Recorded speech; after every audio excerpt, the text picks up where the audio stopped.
4 divided by 4 gives us 1. 2 divided by 2 gives us 1. 1 divided by 1, that gives us 1. But this answer is not right, because according to the order of operations, we must solve parentheses, then exponents, then multiplication and division, and finally addition and subtraction. Remember, if in any expression we have both multiplication and division present, we must work from left to right, and same applies to addition and subtraction.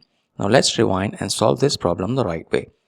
If you notice, in this expression we have 3 division operators present, and according to the rules we must work from left to right. So let's solve this left division first. 4 divided by 4, that gives us 1. Our expression simplifies to 1 divided by 2 divided by 2. Now we need to solve this division because this is on the left side, so 1 divided by 2 can be written as 1 over 2 divided by 2 from the original expression, and this 2 can be written as 2 over 1. Now if you notice, we have a division operator present here and we have fractions involved too. So to make our lives easier, we can use KCF rule here: keep, change and flip. Keep means we keep first fraction 1 over 2 as it is. Change means we change the division operator to multiplication, and flip means we flip the second fraction 2 over 1 as 1 over 2.